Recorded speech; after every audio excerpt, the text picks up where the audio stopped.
Hello बच्चों, कैसे आप लोग। चलिए फिर से स्वागत है आपका बीएन प्रसाद मैथमेटिक्स के यूट्यूब चैनल पे।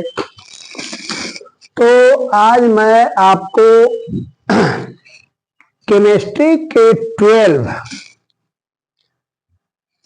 केमिस्ट्री का भी आज जो क्वेश्चन 2026 में जो एग्जाम 2026 में होने वाले हैं, उसके लिए मैं कुछ इम्पोर्टेंट क्वेश्चन आपको बताने जा रहा हूं, जिसको आप अच्छी तरह से याद कर ले। फर्स्ट नंबर क्वेश्चन है कि फैराडे के प्रथम नियम एवं द्वितीय नियम को लिखें। मतलब विद्युत अपघटन संबंधी फैराडे के जो नियम है, प्रथम और द्वितीय नियम, वह क्या है। तो प्रथम नियम कहता है कि किसी वैद्युत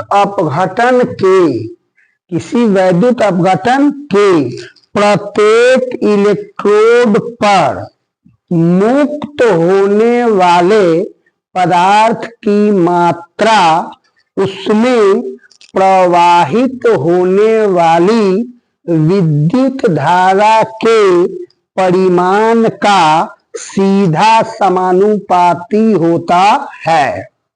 यदि C एम्पियर की विद्युत धारा 30 सेकेंड तक प्रवाहित करने से पदार्थ की मात्रा m ग्राम मुक्त हो, तो m समानुपाती C गुने T या m बराबर ZCT, जहां Z एक स्थिरांक है जिसे विद्युत रासायनिक तुल्यांक कहते हैं।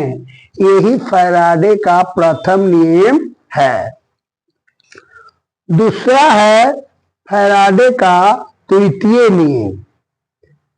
द्वितीय नियम कहता है कि वैद्युत अपघट्ट के कई विलयनों से होकर यदि एक ही विद्युत धारा को प्रवाहित किया जाए तो मुक्त होने वाले पदार्थ की मात्रा उनके विद्युत रासायनिक तुल्यांक का सीधा समानुपाती होता है। यदि पदार्थ की मात्रा XY ... एवं उनके रासायनिक तुल्यांक E1 E2 हो, तो X/Y बराबर E1/E2 बराबर Z1/Z2। यही आपको फैराडे के विद्युत विच्छेदन का दूसरा नियम है। कहने का मतलब है कि इलेक्ट्रोड पर जो पदार्थ मुक्त होगा उसमें प्रवाहित धारा यदि अधिक मात्रा में होगा तो जल्द ही पदार्थ की मात्रा मुक्त होगी और कम ही समय में अधिक पदार्थ मुक्त होगा। और यदि प्रबलता कम है, विद्युत धारा की प्रबलता यदि कम है, तो पदार्थ की मात्रा जमा होने में अधिक समय लगेगा। और दूसरा नियम में कहता है कि अगर कई वैद्युत अपघट, मतलब 3-4 वैद्युत अपघट को और सभी को एक कनेक्शन से जोड़ दिया जाए और उसमें एक ही विद्युत कनेक्शन से धारा प्रवाहित किया जाए, तो उन सबों में जो पदार्थ की मात्रा जमा होगी वह क्या होगा, उनके विद्युत रासायनिक तुल्यांक के सीधा समानुपाती होता है। अगला क्वेश्चन है कि वाष्प दाब के आपेक्षिक अवनमन संबंधी राउल्ट्स का नियम क्या है। तो वाष्प दाब के अवनमन एवं विलयन के वाष्प दाब के अनुपात को आपेक्षिक अवनमन कहते हैं। आपेक्षिक अवनमन बराबर PO माइनस PS बटे PO, इसको P0 माइनस PS बटे PO भी कहा जाता है। ये आपेक्षिक अवनमन कहते हैं। और राउल्ट का जो नियम है कि किसी विलयन में वाष्प दाब का आपेक्षिक अवनमन विलय के मूल प्रभाज के बराबर होता है। अर्थात P naught minus P S बटे P naught equal to small N बटे small N plus capital N, जहां एन स्मॉल जो है विलय की मोलों की संख्या है तथा कैपिटल एन विलायक के मोलों की संख्या है। अगला जो क्वेश्चन है कि आदर्श एवं अनादर्श विलयन क्या है। तो वैसा विलयन जो सभी ताप दाब एवं सांद्रण पर राउल्ट्स के नियम का पालन करता है उसे हम आदर्श घोल या आदर्श विलयन कहते हैं। और यदि वह सभी ताप दाब एवं सांद्रण पर राउल्ट्स के नियम का पालन नहीं करता है तो उसे हम अनादर्श विलयन या अनादर्श घोल कहते हैं। आदर्श विलयन के लिए डेल्टा V इक्वल टू 0 तथा डेल्टा H बराबर 0 होता है। तो आप कहिएगा कि डेल्टा V और डेल्टा H क्या है। तो यदि हम उस विलयन के आयतन में थोड़ा बहुत अगर हम कम बेस करें तो उसके आचरण में कोई प्रभाव नहीं पड़ेगा, उसी को हम डेल्टा V बराबर 0 लिखते हैं।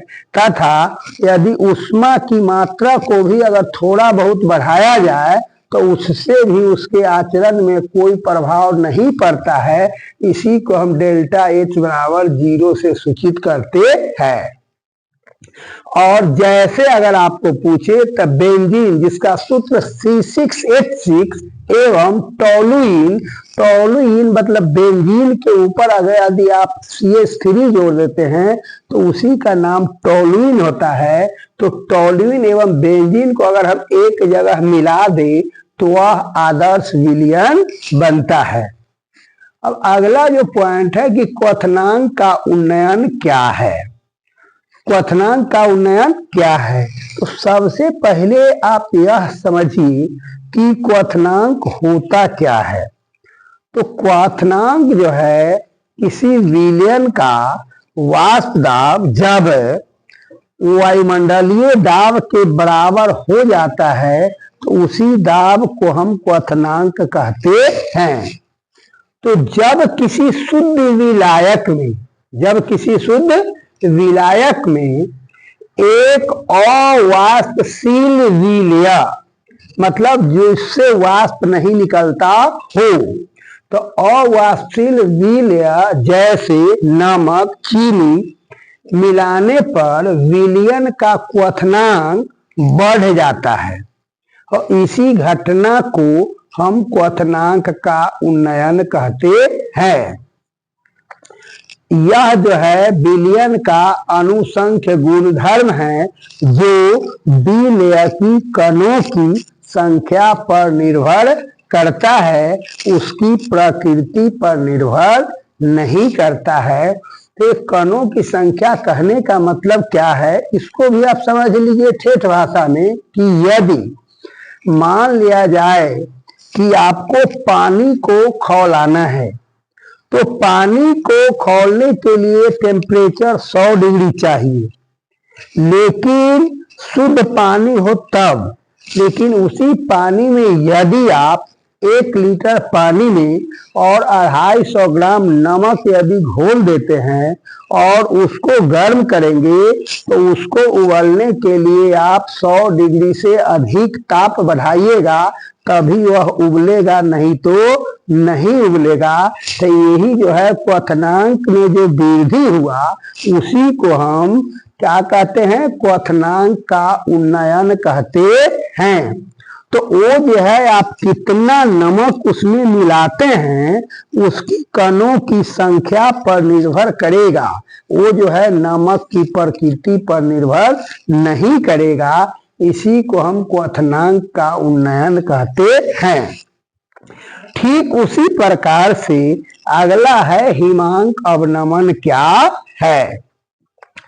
तो जब किसी शुद्ध विलायक में यदि हम उसी अवाष्पशील विलय जैसे नमक या चीनी को मिला दें। और आप जानते हैं कि पानी जो है शुद्ध विलायक यदि हम ले और उसको जमने के लिए 0 डिग्री सेंटीग्रेड तापमान चाहिए, लेकिन उसी पानी में यदि हम चीनी को घोल दे या नमक को घोल दे और तब उसको जमने के लिए जो हम आपको जमाने का काम करेंगे, जिसको हिमांक कहते हैं, तो वह क्या होगा कि 0 डिग्री ताप से पहले ही जम जाएगा। मतलब 10-15 पर ही जमने का काम करेगा, हिमांक बन जाएगा, बर्फ बन जाएगा। और वह किस पर निर्भर करेगा?